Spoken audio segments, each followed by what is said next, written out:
நீயோ தர்மம் செய்யும் பொழுது உன் தர்மம் அந்தரங்கமாய் இருப்பதற்கு உன் வலதுகை செய்கிறது உன் இடதுகை அறியாதிருக்க கடவுது. மத்தேயு 6:3. அன்பின் தேவ பிள்ளைகளே, நாம் உதவி செய்வது அநேகருக்கு தெரியலாம். நாம் தர்மம் செய்வது தேவனுக்கு தெரிந்தால் போதும். அது மற்ற கரத்திற்கும் தெரியக்கூடாது என்று தேவன் சொல்லுகின்றார்.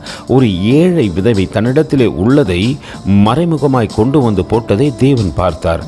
அவர் பார்த்தது மட்டுமல்ல, அங்கு கொடுத்ததிலே அவர்கள் அதிகமாக கொடுத்தார் என்று தேவன் அவர்களை ஆசீர்வதித்தார், உயர்த்தினார். நாம் செய்கின்ற தான தர்மங்களையும் தேவன் பார்க்கின்றார். ஏனென்றால் வேதம் சொல்லுகிறது, ஏழைக்கு இறங்குகின்றவன் இறைவனுக்கு கடன் கொடுக்கிறார் என்று. நீங்கள் செய்வது தேவனுக்கென்று செய்வீர்களானால் அதை நிச்சயமாய் மற்றவர்கள் பார்க்காத வண்ணமாய் செய்வீர்கள். அப்படி செய்யத்தக்கதாக தேவன் உங்கள் கரங்களை உயர்த்தியிருக்கிறார். கர்த்தர் தாமே உங்களை ஆசீர்வதிப்பாராக. ஆமென். எங்களோடு கூட இணைந்து ஊழியம் செய்ய விரும்பினால் இந்த வார்த்தைகளை மற்றவர்களுக்கும் பகிர்ந்து கொடுங்கள். இது ராஜ்யத்தின் சுவிசேஷம்.